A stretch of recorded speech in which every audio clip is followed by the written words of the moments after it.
Tal. Maravilha. Boa conversa. Valeu. Legal. Só deixa eu... Peraí. Tá. Só para ver onde está o Zoom. Perfeito. Então, vamos começar, né? Uhum.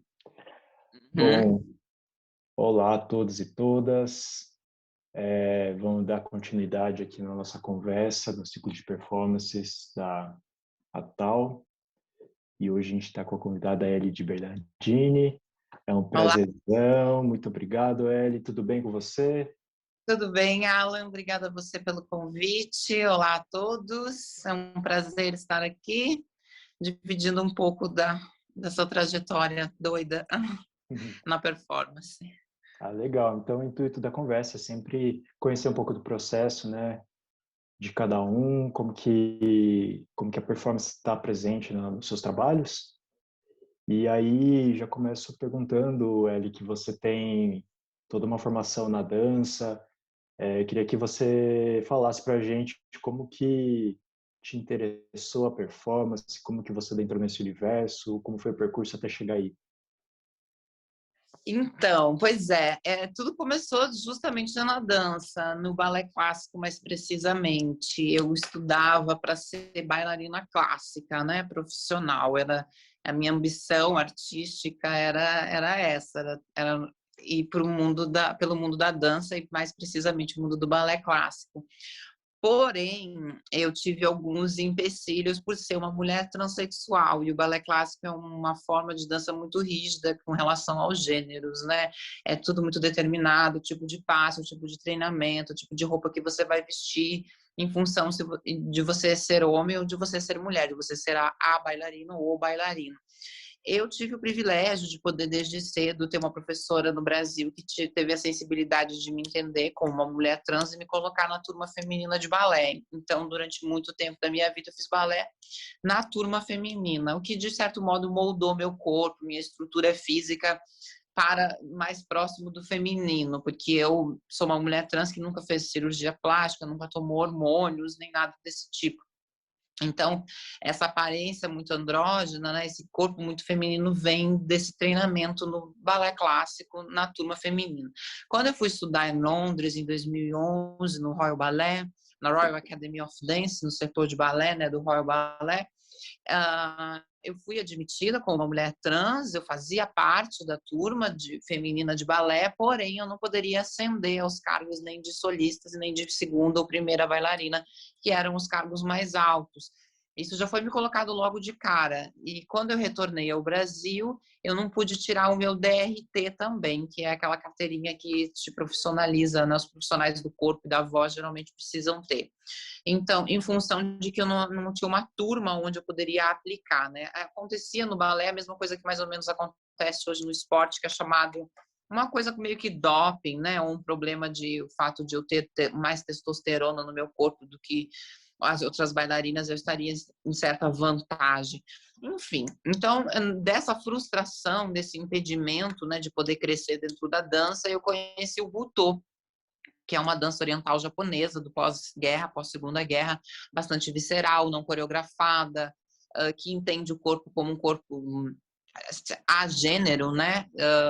Assexuado, então ali não, essas questões não estão colocadas, elas é um corpo neutro, entre aspas, mas onde a intenção do bailarino não é expressar gênero, identidade pessoal, coisas desse tipo, mas todo um universo interno, né, psicológico, mais intimista nesse sentido, e mais expressionista, né? E, e eu estudei com os mestres de Butô, Yoshito Ono e Tadashi Endo, e ali, a partir dali que eu comecei a fazer performance, porque o Butô era uma dança muito performática, no sentido de que não tinha uma coreografia, não tinha um roteiro a ser seguido. Quando eu voltei para o Brasil, eu fiz a minha primeira performance em 2013, assim, performance mesmo, assim, enfim, né, dentro dessa ideia que temos de performance e arte, dentro das artes plásticas, artes visuais, em 2013, que tinha muito a ver com essa relação de tortura, de dor, né, que o corpo da bailarina e da mulher trans está submetido, né, dentro dessa sociedade que a gente vive. Então, a minha trajetória na performance começa aí. Ela começa com uma frustração, né, dentro do balé clássico e em função de eu ser uma pessoa transexual. Então, esse é um dado que depois vai percorrer e percorre, né, todo o meu trabalho artístico, desde performance até os objetos, esculturas, pinturas, o fato de eu ser uma mulher transexual, né, e uma artista transexual. Isso é algo que está sempre bem pontuado. Nossa, que demais. É muito interessante você falar essa relação corporal entre as danças, né? Eu tenho lido um pouco sobre a ideia de corpo japonês, né? O corpo no Japão e como foi formado. E é uma loucura também, principalmente no pós-guerra, né? Botou essa coisa tão densa, expressiva também. Eu acho muito interessante o seu percurso, né? De você ter acessado a performance a partir dessas frustrações, desses movimentos, né, e que são sociais também, né, e aí você acha uma forma de expressar. É muito interessante. A gente está com algumas obras, algumas ações suas, né? Vamos dar uma percorrida por elas e a gente vai conversando, batendo papo. Eu vou compartilhar aqui e aí você vai comentando.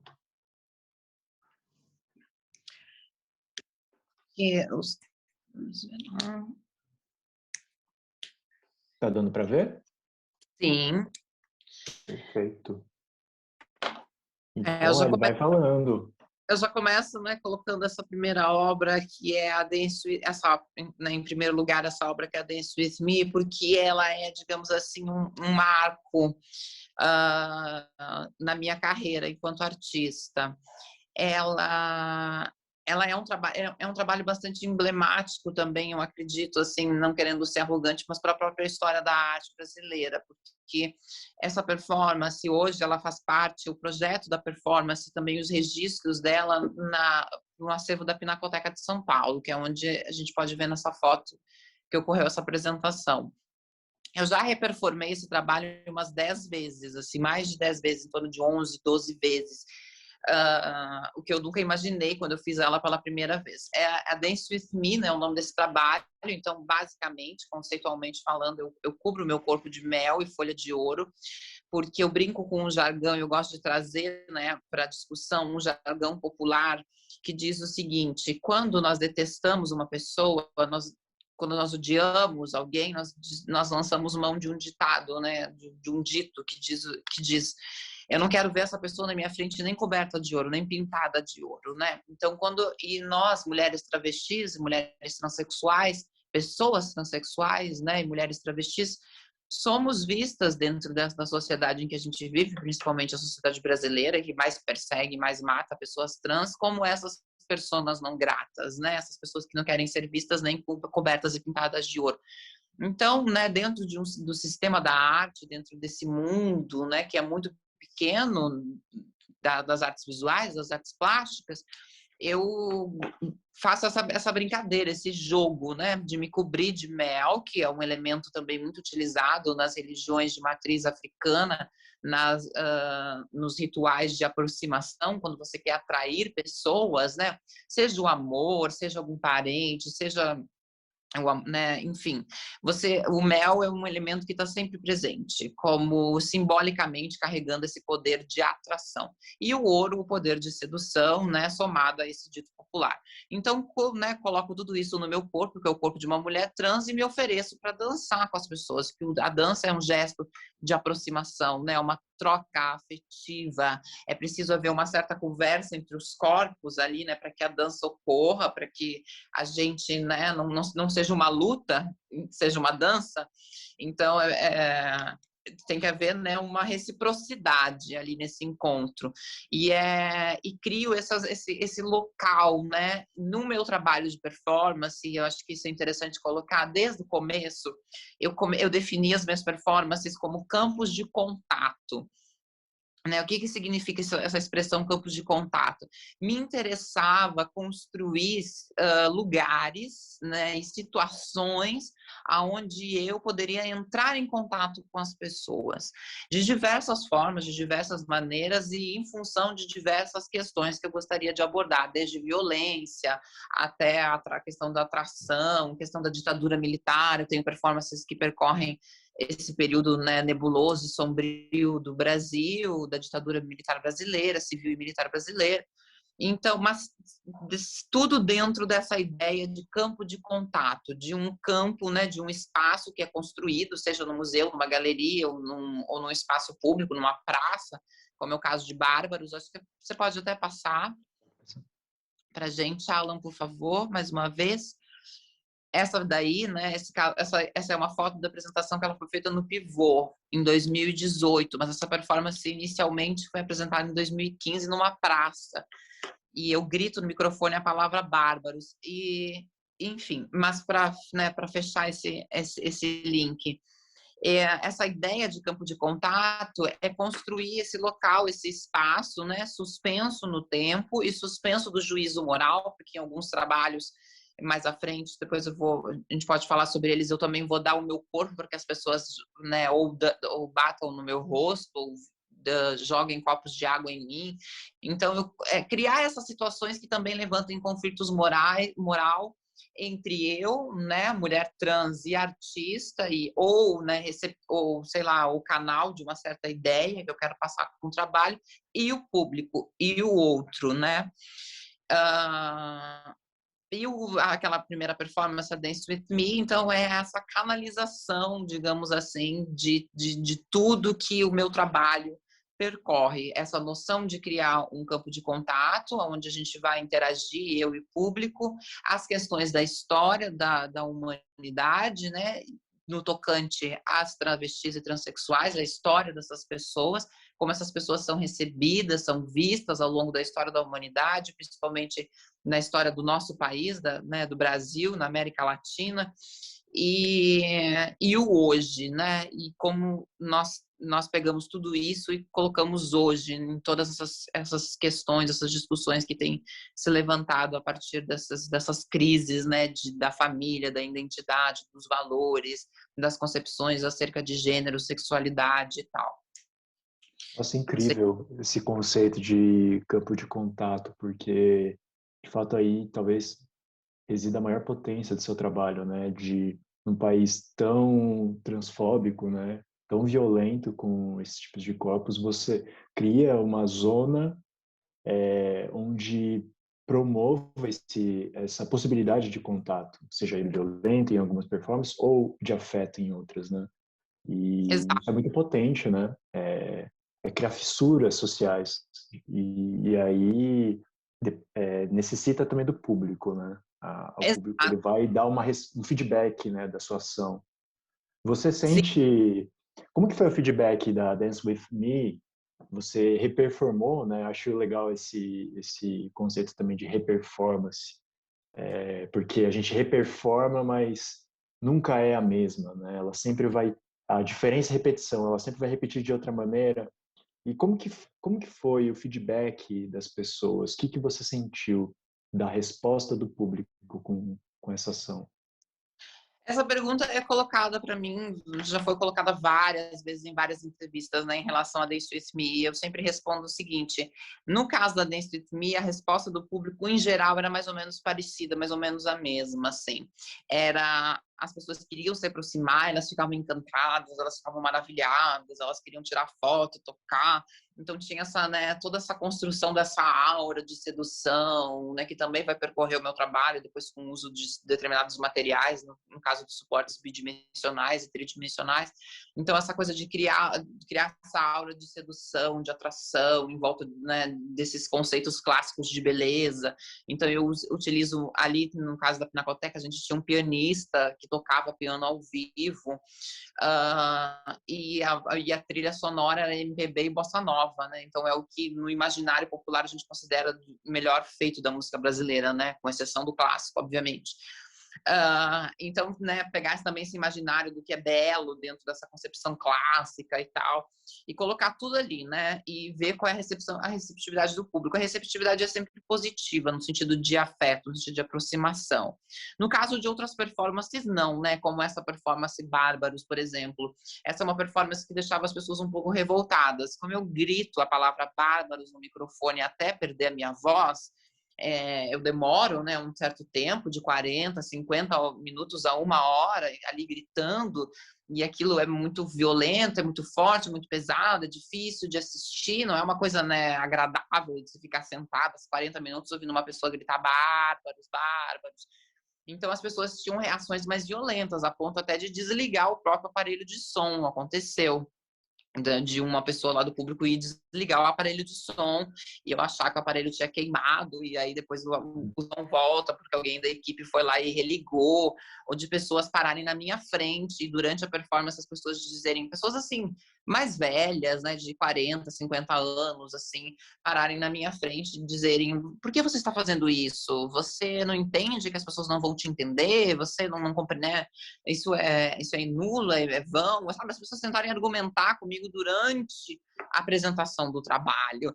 E eu continuo apresentando o trabalho, né? A pessoa fica falando ali na minha frente, mas ela cria reações bastante doidas, assim, bastante inesperadas também, de no final da performance ficarem um monte de gente em volta de mim, assim, meio tonta, meio perdida.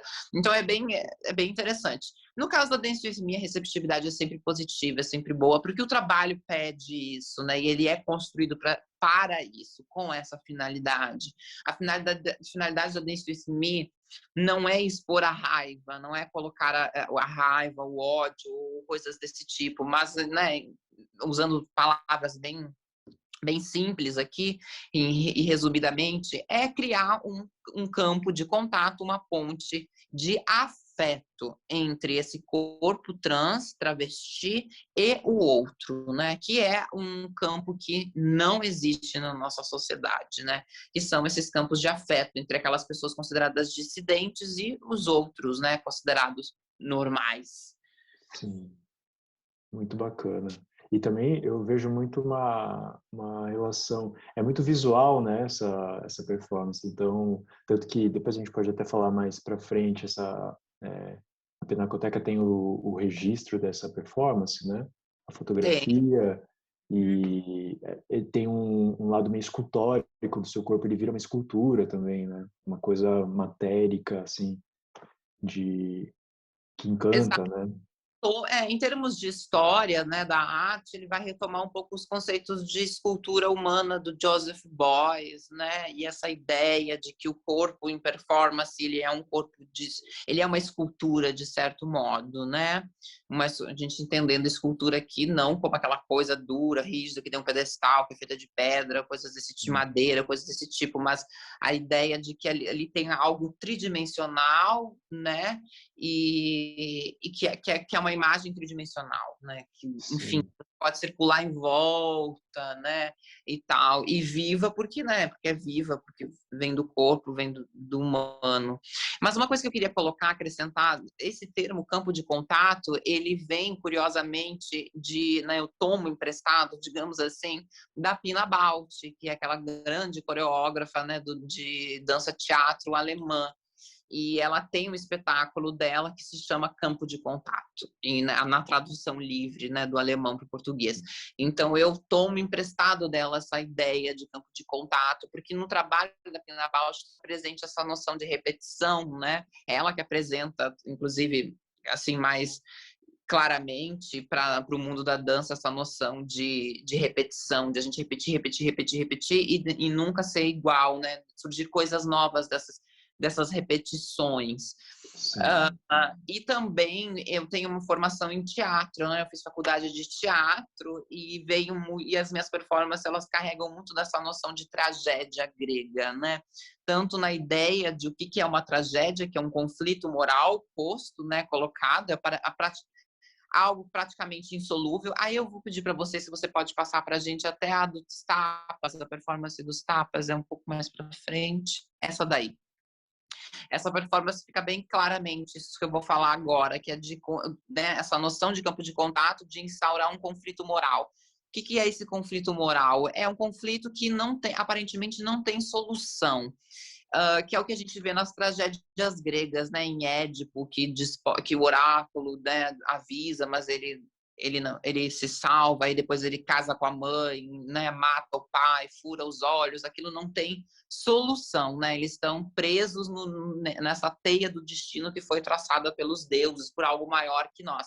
Então eu encaro isso, só que, né, tirando toda essa coisa, essa parte religiosa e trazendo mais para a nossa realidade de hoje, essa ideia de tragédia, né? Como se nós, pessoas trans, dissidentes, vivêssemos essa tragédia diária, porque nós estamos presas nessa estrutura maior, né? Aqui, então, a gente pode fazer comparações, né? Que seriam os deuses, em termos gregos, e o nosso destino é esse modelo de sociedade hétero, branco, cis, né? Eurocêntrico, macho, normativo. Então, nós estamos presas dentro dessa estrutura, nossa vida é guiada por isso, inclusive nossa perspectiva de vida, né, até os 35 anos também se dá em função de sermos pessoas que estão fora de uma determinada norma e vivendo sob uma determinada estrutura e que espera algo determinado dela e a gente não corresponde a isso. Então, né, tá colocada ali uma tragédia. E nessa performance é bem simples, eu entro muito bem vestida, né? Sempre carregando essa ideia de aura, de beleza clássica. Eu coloco áreas, né, clássicas de Chopin, Beethoven e etc. E eu escrevo na parede, né? Siga a indicação, me dê um tapa na cara o mais forte que você conseguir e lança essa proposta, essa proposição. Se as pessoas e o conflito moral se coloca a partir daí. Se as pessoas não participam do trabalho, o trabalho não acontece, ele não existe. Então, também, que sentido o público tem se ele não ativa as obras de arte, né? Se ele não estabelece pontes de interação com elas, seja visual ou seja de ação, quando essa obra exige e pede isso. E se o público participa, ele deu um tapa na cara de uma pessoa, né? Deferiu um tapa na cara de alguém. Então, há consequências, tanto de um lado quanto de outro. Então, o conflito moral se coloca aí, né? De um conflito e, né, envolto nessa ideia de beleza clássica, de tragédia, né? De algo que uma pessoa que está ali, né? Se colocando para ser estapeada, para ser violentada. É tudo muito trágico, eu diria, assim, nas minhas performances, muito dramáticos, e isso vem da minha formação em dança também, em teatro também, né, porque na dança tudo é muito épico, muito grandioso, e eu tento trazer isso para os trabalhos de performance, justamente porque eu acredito que isso contribui, esses elementos contribuem para a criação dessa aura do campo de contato, que é o que eu pretendo instaurar, né. Eu já assisti o vídeo dessa ação, e tem toda essa atmosfera da música, né? É bem dramático mesmo, como você disse. Eu não sei se eu vi outro. Essa. Oi? Deu uma travada. Os movimentos corporais são coreografados, então, né, tem um momento que eu sento, como eu levanto, como eu fico, como eu mexo a cara depois de cada etapa. É tudo coreografado, é tudo como se fosse uma dança. E é tudo muito, em termos de movimento, né, usando uma expressão da dança, é tudo limpo, né? Então, eu acho que isso é algo que me coloca, assim, diferente de uma pintora que faz performance, ou um escultor, uma pessoa que tem formação em pintura, que fez a vida toda pintura e faz performance e tal. Sim. E é a limpeza desse movimento, né? Porque como eu venho da dança, do balé clássico, que exige que os movimentos tenham precisão, que eles sejam limpos, que eles não sejam exagerados, que a gente use só o necessário. Então eu trago todos esses elementos para as minhas performances também, né? Então elas são muito coreografadas, muito limpas, muito, poderia até ousar dizer aqui, clássicas às vezes, até bem quadradinhas, assim, em termos de estrutura de construção, porque isso faz parte do trabalho, né? O trabalho pede essa construção porque ele quer construir, ele quer passar essas ideias, né, de aura, de beleza que está sendo transgredida no caso dessa performance aí, né, onde essa pessoa supostamente bonita está sendo, né, estapeada, espancada, então está tendo uma profanação dessa beleza. Eu gosto de misturar os elementos, sabe, Alan, de misturar, borrar esses limites entre o que é certo, o que é errado, o que pode, o que não pode, o que é feminino, o que é masculino, o que é loucura, o que é sanidade, né? Ficar gritando bárbaros no meio de uma praça pública até perder a voz, parece um gesto de insanidade, né? E brincar com sair desse dúbio da dualidade, né? Ou um ou outro, né? E, Exato. e brincar com esse jogo, né? Eu acho que eu vi um registro dessa ação, se eu não me engano, você pode me corrigir aqui, em que uma moça, ela não te bate, ela te dá um beijo, ou não Isso, sei. exato. Acontece isso? O que você... Qual que é seu diagnóstico desse feedback, assim, oposto do que você mandou, né? Do que você sugeriu? Uma surpresa assim para mim, porque eu tô esperando que as pessoas sejam violentas, porque assim, em resumo, né, da onde surge esse trabalho? Esse trabalho, claro, é inegável que em termos de história da performance ele também vai remeter um pouco ao ritmo, se eu não me engano, Ritmo Zero da Marina Abramovic, que é aquele trabalho onde ela dispunha vários objetos de uma mesa e as pessoas podiam usar, inclusive uma arma, né? E as pessoas podiam usar no corpo dela, tanto coisas para fazerem coisas boas quanto coisas ruins. Enfim, e aí no final ela chega à conclusão, a trágica conclusão de que as pessoas usaram mais os objetos que causavam dor do que aqueles que causavam prazer no corpo dela. Mas isso em termos filosóficos, né, porque eu também tenho formação em filosofia, eu fiz, né, 3 graduações, eu fiz comunicação social, fiz teatro e fiz filosofia. E aí, então, dentro da filosofia, isso vem de uma filósofa alemã chamada Hannah Arendt, que tem um conceito bastante conhecido chamado banalização do mal, né? Que ela cunha esse conceito para tentar trazer luz e compreensão a respeito do que aconteceu em Auschwitz, né, na Segunda Guerra Mundial.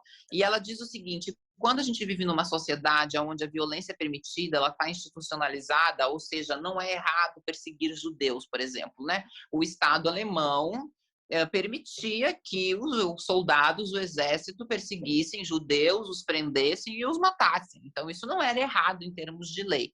Então, ali há uma banalização da ideia de mal, né? Dessa ideia que a gente tem do que é certo, do que é errado. Então, de certo modo, quando isso é permitido, né? Quando essa violência é permitida, essa violência é institucionalizada, as pessoas é que têm que serem o senso e fazerem essa escolha de se elas querem ou não seguir aquilo, fazer uso disso, né? E aí a conclusão que a Hannah Arendt chega é a mesma que a Marina Abramovic chega. Claro que a Hannah Arendt antes que a Marina, né? E na filosofia. De que quando o Estado permite que as pessoas sejam violentas, elas são violentas. E isso a gente vê hoje, por exemplo, quando o Estado brasileiro permite que as pessoas tenham armas, as pessoas compram armas, entendeu? É claro que não estou falando de todo mundo, né, de toda a população, mas a grande maioria, né, sim, faz uso quando essa violência é permitida. Parece que existe aí algo que talvez Freud, né, explicaria melhor, um certo prazer em causar a violência no outro, né, ou de ver o outro, né, sendo violentado, mas eu tenho meu corpo protegido, eu tenho minha vida protegida, minha identidade protegida, mas eu sou, né, eu tenho esse voyeurismo, eu assisto a violência do outro, né, enfim. Isso faz parte da natureza humana, né? A gente tem que aprender a lidar com isso. Eu acho que a arte, ela também é um lugar, e a performance, ela tem esse poder mais do que qualquer outra forma de arte, de expurgar, sabe? De criar esses locais onde a gente pode expurgar essa parte, digamos assim, negra e sombria, né, que nós temos dentro de nós. O Butô é um canal para isso, né? O Butô é uma dança que os butocas, que os bailarinos que dançam Butô, vão expressar aquilo que eles têm de mais sombrio, de mais trágico, e que não pode ser dito através das palavras, né? As palavras não conseguem expressar. Então, por isso que é uma dança muito expressiva, muito dolorosa, muitas vezes difícil de ser assistida, porque ali você está vendo alguém expressar as suas trevas, né? Tanto que o título, o nome do Butô mesmo é Ankoku Butô, né? Que é Dança das Trevas. Eu acho que a arte ela pode ser um campo de contato, um lugar onde a gente pode expurgar essa violência que existe entre nós. essa tristeza que existe em nós e que vai continuar existindo, porque faz parte da natureza humana, né? Nós não somos anjinhos e nem diabinhos. Sim. Deixa eu ver qual que era a próxima. Porque você falou essa da Marina, tem uma... Mas acho que está na fotografia, se não me engano. Mas vamos continuar. Essa daqui já são as sobre a ditadura. Isso, essas já são as primeiras performances que eu fiz. Essa daí eu fiz em 2014 e ela vinha em resposta aos 50 anos do golpe civil e militar brasileiro, né, o golpe de 64, que em 2014 completou 50 anos. Então, eu dispunha 50 copos de água em cima de uma mesa, datando esses copos de 64 e 2014, e um balde de água no chão, que era o ano de 2014, né? Porque de 64 a 2014 a gente tem 51, embora complete 50 anos, a gente tem 51 datas. Então, né, esse balde era uma premonição simbólica do futuro, né, que em 2014 não se apresentava tão sombrio quanto agora, né, em 2021 se apresenta e está sombrio. Por isso que ele tinha mais água, digamos assim. Tudo no meu trabalho, todos os elementos que são usados no meu trabalho, em função, né, dessa coisa do teatro, da tragédia grega, etc., eles têm justificativas e explicações simbólicas, né? Então, eu usava copos de água, né? Porque eram, geralmente, quando você vai prestar um depoimento em algum lugar, numa delegacia, etc., você tem um copo de água, né? É o único objeto que você tem permitido o seu contato, né? Esse copo de água, é a única coisa que te oferecem é um copo de água. Então, e a água é aquilo, né, que também, historicamente, né, o ditado vai dizer que não se nega a ninguém, né, um copo de água. Então, eu subverto, né, também muito desses símbolos e dessas noções clássicas que a gente tem em relação à simbologia das coisas, etc. Eu dispunha, então, 50 copos de água datados de 64 a 2014 sobre uma mesa cheios de água. Era inverno no Rio Grande do Sul, então é uma temperatura bem baixa, em torno de 8 graus, né? É um frio mesmo, é um frio bem gélido. E as pessoas do público recebiam um papelzinho, um panfleto que tinha uma instrução de como elas participariam da obra. Elas tinham que ir até a mesa, escolher um copo, ler a data em voz alta e jogar o copo de água no meu rosto e devolver o copo de volta à mesa, né? Mais uma vez a noção de campo de contato, diretamente, usando da violência, né? E aí eu me vestia com uma roupa, eu raspei a cabeça, né? E me vestia com uma roupa que também borrava essa margem entre vítima e culpado, entre carrasco e torturado.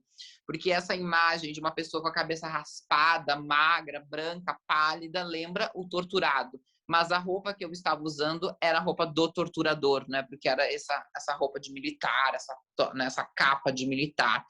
E aí me colocava ali. E o engraçado é que muitas das pessoas, inclusive esse moço que aparece na foto de costas, uma questão de, né, preservar a identidade, se divertiram em fazer isso, sabe? Jogaram mais de um copo d'água. E na medida em que o copo de água vai penetrando, assim, na roupa, eu vou começando a tremer de frio, porque eu vou, né? São 8 graus, né? E aquela água gelada. E tinha gente que as pessoas iam jogar o copo de água, elas hesitavam, aí elas jogavam no pescoço aqui. E às vezes era pior do que se ela tivesse jogado no rosto, porque aí aquilo entrava direto na roupa. Enfim, coisas de performance, de bastidores, né? Mas esse trabalho é de 2014 e ele é um trabalho que seguiu, né, que se seguiu a um outro que eu fiz anterior a ele no final de 2013, que é esse aí que é o afogamento, que é eu me auto-afogava em uma bacia de água até ficar inconsciente. Né? Então, eu mesma infringia esse sofrimento a mim mesma até ficar inconsciente, e com isso eu pretendia, né, causar nas pessoas uma sensação análoga à sensação de assistir uma tortura, né, ou de, enfim, de presenciar uma cena de tortura. E aonde você fazia essas ações? Você é do Sul, né? De que Sim. cidade? E aonde eram realizadas essas ações, essas suas primeiras performances? Essas primeiras performances, elas foram realizadas no Rio Grande do Sul. A gente tinha um festival de teatro que acontecia, um festival de teatro não, um festival de performance, desculpa, que acontecia e era organizado pelo curso pela Faculdade de Artes da Universidade de Rio Grande, e era um festival chamado Grito e Gesto, Ação e Performance. Então, os 2 trabalhos foram apresentados lá e também foram apresentados em Santa Maria, que era a cidade onde eu vivi a maior parte da minha vida, onde eu estudei. E lá em Santa Maria a gente também tem uma faculdade de artes, mas embora eu não tenha frequentado a faculdade de artes plásticas, só a faculdade de teatro, que eram no mesmo prédio. Tínhamos um museu na cidade, temos um museu e tínhamos um festival lá também de performance, que era chamado...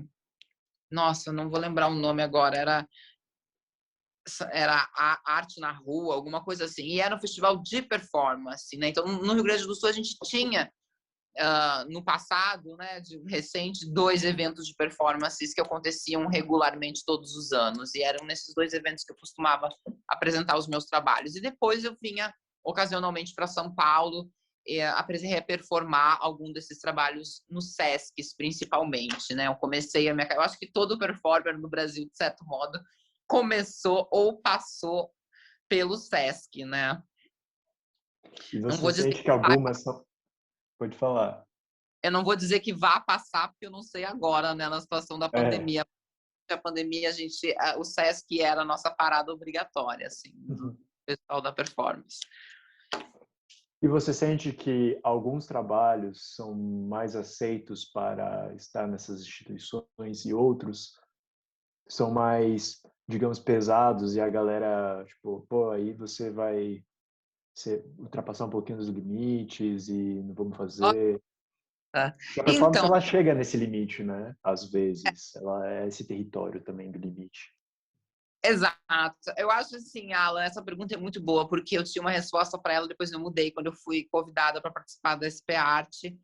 O ano passado, em 2020, a feira foi cancelada na versão presencial, mas, enfim, até antes de acontecer a pandemia e etc., o Marcos Gallon, que é o curador do setor de performance da feira, me convidou para participar do setor de performance da SP Arte de 2020.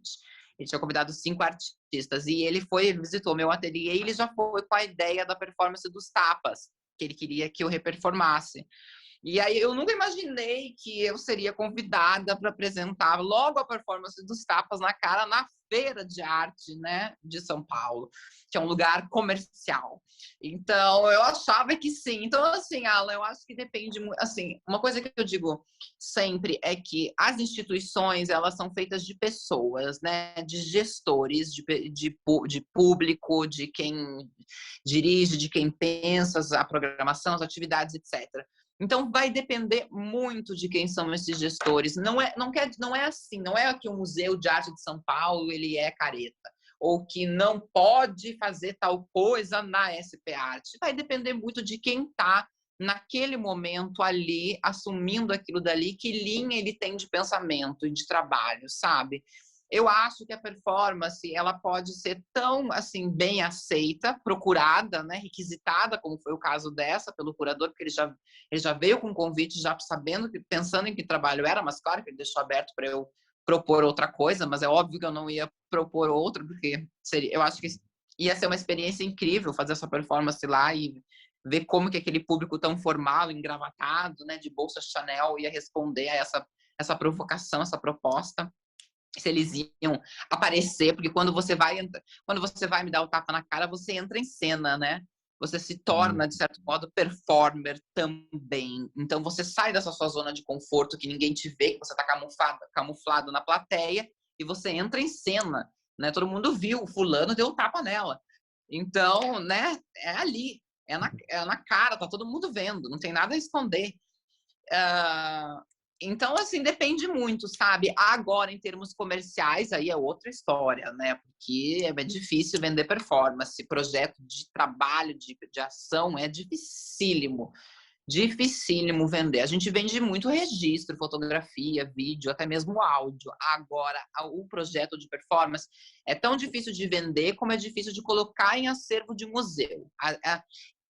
As performances têm aceitabilidade e têm espaço nas agendas de programação das instituições. Agora, fazer parte de um acervo, ser comprada, coisas desse tipo que envolvem o mercado, aí já é bem mais complicado. E aí sim, vai depender muito do tipo de trabalho, sim, para, né, para ter mais aceitação ou menos aceitação. Você tem algum diagnóstico por causa o porquê dessa dificuldade? Porque você tem algum trabalho, alguma performance em algum acervo, e porque fora é muito mais comum ou talvez mais usual dialogar sobre a possibilidade de uma instituição adquirir uma performance, seja o direito de exibir, seja o repertório dela, enfim. E por que essa diferença, assim? Por que não dá certo ainda? Eu acho assim, ó, no Brasil ainda a gente não tem, as galerias de arte, elas ainda não sabem lidar com a performance, elas não sabem como comercializar, elas não sabem como apresentar um trabalho de performance, não sabem como inserir num catálogo, como inserir num PDF, como precificar um trabalho desses, entende? Então, assim, e aí eu acho que falta um pouco de a gente ter livros, a gente ter pesquisadores em função disso, né? A gente tem muito pouca bibliografia sobre performance em língua portuguesa, né, brasileira, muito pouca. E então, assim, de um modo geral, o mercado não sabe lidar muito bem. Por reflexo, em consequência, as instituições também não, né? Porque assim, ele se alimenta do outro, né? E eles sobrevivem em paralelo, instituição e mercado. E nem o museu não sabe lidar direito e nem o mercado sabe. Então, um não consegue aprender com o outro porque não tem informação nem do lado nem do outro. Por exemplo, né, a primeira performance que foi acervada no Brasil foi uma performance da Laura Lima, que ela nem considera performance, né? Porque ela chama o trabalho dela de outro nome, né? Por outro, mas é uma performance. Que está no MAN. Essa performance só veio a se fazer um documento a respeito dela e etc. em 2018. E esse trabalho foi adquirido, parece que em 2006, uma coisa assim. Então, levou uma década, ou mais de uma década, para ver uma regulamentação daquilo, para o museu entender o que estava sendo acervado ali, que tipo de documento precisava. Coisa que não acontece, por exemplo, na França. O governo francês, ele tem uma coleção de arte, né? Inclusive, eu tenho trabalhos meus de foto performances nessa coleção do governo francês. E o Maurice Yanez é um artista que tem um trabalho de performance que foi comprado por essa coleção. E quando ele tem um relato bem interessante, que é quando ele foi entrevistado para fazer os documentos, até seguro de vida o governo francês queria fazer para o performer, porque essa performance só quem podia apresentar é ele. Então, no dia que ele morrer, ninguém mais vai apresentar o trabalho. Então, né, o interesse do governo, da coleção, é que o artista não morra nunca. Então, tinha até seguro de vida. Então, imagina, né? Eles até preveem isso, seguro de vida para o performer, para poder representar a obra. Então, eles já sabem, assim, como lidar com os protocolos, né? A Shankeli, que é a galeria da Marina Abramovic, foi a pioneira e aqui, digamos assim, ensinou, né, entre aspas, o mercado a vender performance através do registro, através da fotografia, né, assinada, etc. Então, mas ainda eu acho que eu responderia a sua pergunta dizendo que falta informação e conhecimento a respeito de como acervar, como apresentar, o que está sendo vendido e etc. Assim. E também, obviamente, interesse dos colecionadores em adquirir, né? Porque as pessoas são muito... O colecionador, né, brasileiro, ele é muito apegado ainda ao objeto, né? Principalmente ao quadro. Se você tem um quadro ali, aquilo dali vai ser muito mais vendido, muito mais objeto de desejo de qualquer outra coisa. Depois vem as esculturas, existe meio que uma hierarquia do que tem mais saída, mais procura. Então, eu acho que o colecionador brasileiro, ele é muito objetual ainda. Muito apegado a essa coisa da ideia de que tem uma coisa, um objeto, sabe? Isso aqui é arte.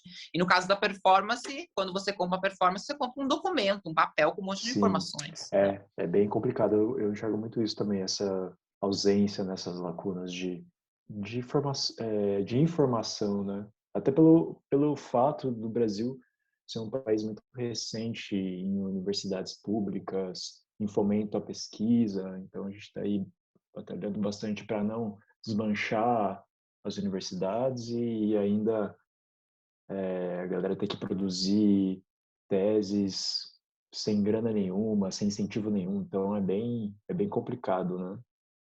E já É, pode falar, pode falar. e não há, eu acho, Alan, uma conversa entre os setores, assim, ó, pelo menos assim, Uhum. eu vejo que, por exemplo, a academia não dialoga com o mercado, né? Inclusive, isso é mal visto, né, por alguns acadêmicos, assim, tipo, não, se eu sou um acadêmico, eu sou um intelectual, eu não tenho que me preocupar com valor, com precificação, com metro linear. E assim, gente, né, uma coisa está ligada à outra. Então, eu acho que tinha que haver uma conversa entre essas instâncias, entre o pensamento acadêmico, intelectual, o mercado. Acho que a gente tem que ter a noção de que as coisas elas funcionam juntas, elas caminham juntas e não em separado. No Brasil é tudo muito segmentadinho, assim, existe o mercado, existe a instituição, existe a academia. E aí você tem o artista de mercado, o artista de museu e o artista acadêmico, sabe? E tipo, Uhum. o que é isso, né? Por que eu não posso ser eu não posso ter saída de mercado, ser intelectualizar, ter um trabalho intelectual, um trabalho conceitual forte, um processo, né? E, enfim, também Sim, a mesma saída e entrada que eu tenho no mercado, eu tenho nos museus, eu tenho nas instituições, né? Uma coisa não tem que anular a outra. sim, total. É, exatamente, né? Infelizmente, a gente não tem esses diálogos, né? É. Mas voltando para a questão do registro, da foto performance, acho que a gente tem que encaminhar daqui a pouco a conversa, mas vamos falar dessas produções, no caso, fotografias. Como que você pensa essa produção? Porque existem registros de performance, de foto performance, elas advêm, esse pensamento ela advém, você pensa a imagem antes, como que funciona para você? Queria que você comentasse um pouco esse trabalho também, ele é bem icônico, né? Ele tem um diálogo com a história da arte também, queria que você comentasse. Então, eu sou bem pragmática e bem, até bem acadêmica nesse aspecto. Eu gosto de separar as coisinhas, assim. Tem performers que não vão trabalhar com essa linha de pensamento, eles não vão separar foto performance de performance, para eles tudo vai ser entendido como performance. Eu não, eu entendo assim, ó. Quando eu faço uma ação para uma câmera fotográfica, ou seja, como essa fotografia aí, eu sabia que cabelo eu tinha que ter, que roupa eu tinha que ter, o que eu tinha que fazer, e eu fiz tudo na frente daquela câmera para aquele fotógrafo apertar o botão e clicar. E o produto final que eu queria, que eu esperava, era a fotografia, era a imagem, né? E quando é diferente de quando eu me preparo, treino, coreografo cenas para me apresentar para um público, né? Então eu separo bem as coisas. Eu acho assim, quando eu tenho bastante trabalhos com foto performance, eu tenho uma série inteira, né, que é da Imperatriz, que é algo que eu venho desenvolvendo desde 2017, eu não tenho data para terminar. Então, assim, quando eu entendo que quando eu faço alguma coisa para uma câmera, e aí, se eu quero que a câmera filme ou se a câmera fotografe, eu entendo que aquilo é uma foto performance ou um vídeo performance, em função do produto final que eu estou esperando, se é uma foto ou se é um vídeo. E aí, e assim, eu no meu trabalho me defino assim, eu digo que eu primeiro tenho as ideias, assim, eu tenho ideias do que eu quero falar, o que eu quero comunicar, o que eu quero dizer, etc. E depois eu vou procurar os suportes que melhor correspondam, que melhor eu pode servir de canal para materializar essas ideias. Então, às vezes, não necessariamente uma ideia ela vai ser melhor expressa através de uma pintura ou através de uma ação. Às vezes uma fotografia explica melhor, é melhor, se encaixa melhor com a ideia. Então vai depender muito primeiro de que ideia é essa, para eu definir que suporte eu vou querer, né? Esse trabalho aí é um dos primeiros trabalhos de foto performances que eu fiz, é Genital Panic 2, né? E faz essa conversa com um trabalho da Vale Export de 1969, que é o Genital Panic. que ela tá sentada com a calça jeans rasgada, a vulva dela parecendo uma metralhadora na mão, né?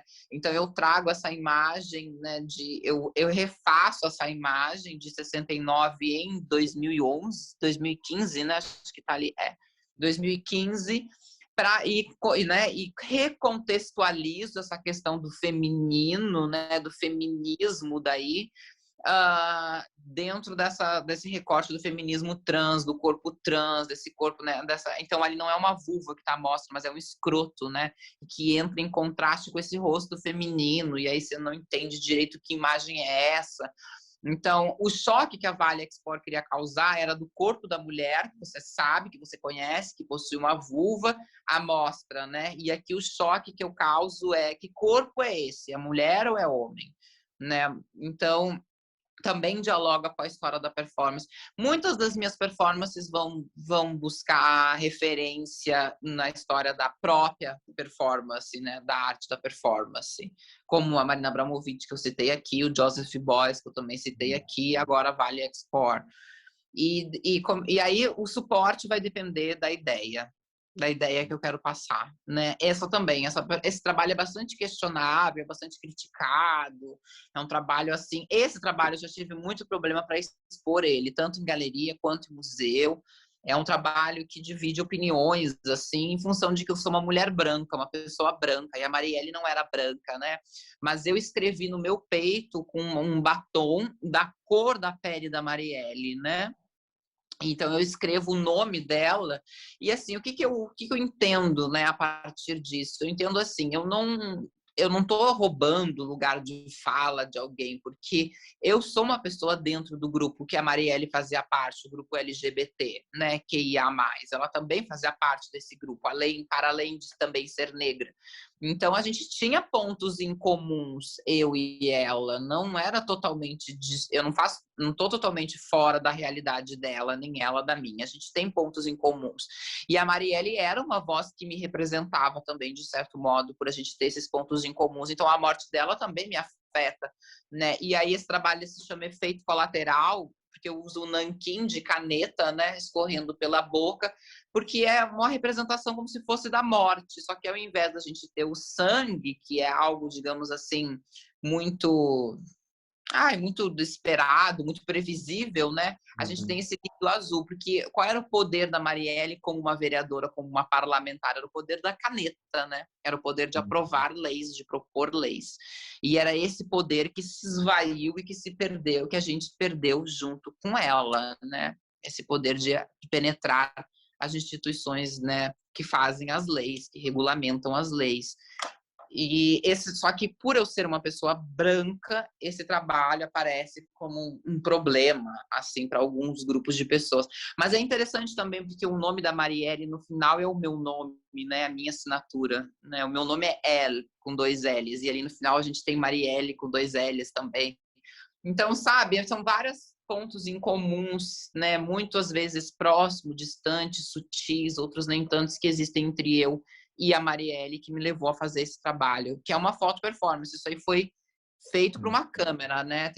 Tive que fazer várias vezes, me lavar, fazer de novo, até chegar no resultado que queria. Né? E é diferente de uma performance, por quê? Porque ali não tem público para assistir. Eu posso parar o fotógrafo, ir no banheiro, me lavar, fazer de novo, ficar falando com ele, e aí, tá bom? Me mostra, deixa eu ver, né? O que não dá para fazer durante uma apresentação de performance, né? Eu não E tem posso muita dizer, da... peraí, vontade de fazer xixi, vou fazer xixi e daqui a pouco eu volto, né? Não é bem assim, né? Sim. Trabalhos duracionais não é bem assim, né? E todo pensamento visual, né, de construção da imagem, do enquadramento, da luz, da cor. Então É, é bem visual, né? ela tem esse enquadramento, essa foto, ela não tem um tamanho padrão de fotografia, né, 10 por 15 assim. Uhum. Ela é mais puxada, ela é mais vertical, porque eu quis justamente empurrar essas margens como se tivessem paredes pressionando, né, esse ombro assim, quase que espremendo a pessoa de lado. Uhum. Isso é muito bacana. Como também transborda o pensamento o corpo, ele acaba transbordando também para o presencial, para a imagem, refletindo o que vai aparecer nesse quadrado, né? o que vai ser construído nesse plano bidimensional. E aí é infinito, né? Por isso que a gente trouxe conversas com diversos artistas, porque é isso, cada um tem uma forma de pensar, um modo de operar, e, e eu agradeço bastante, Ellie. A gente está chegando no fim. Eu queria Imagina. mostrar um pouco do vídeo. A gente tem um vídeo do Dance With Me, a gente pode encerrar assim, Ellie? Vamos, bora Assistindo lá. um pouquinho. Deixa eu só... Ixi, tem mais ainda. Ah, tem um monte de trabalhos, daria horas de conversa. Deixa eu compartilhar aqui. Da Pinacoteca. Tá dando para ver? Sim. Você quer colocar um trechinho específico? Você pode colocar o Entrada? início. O início? Rodar bem do início, Tá que bom. eu acho a parte bem emblemática.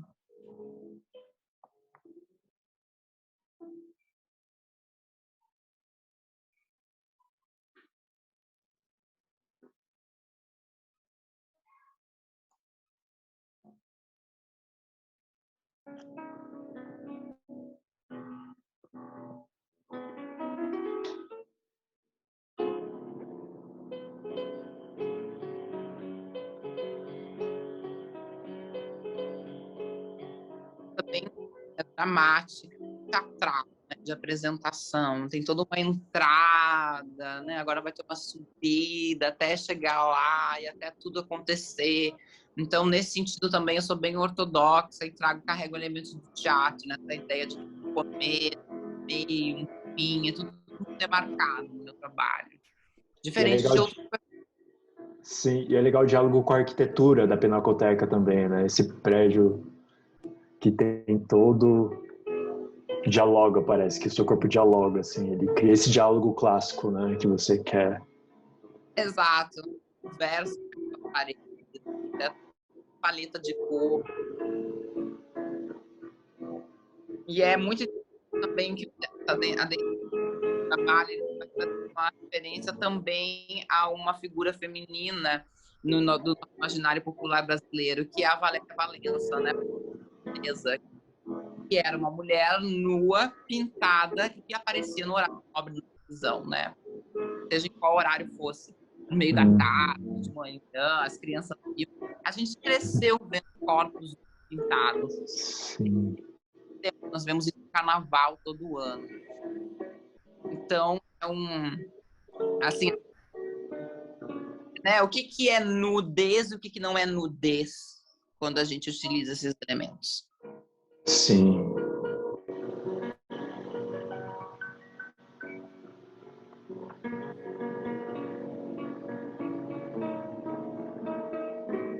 É isso.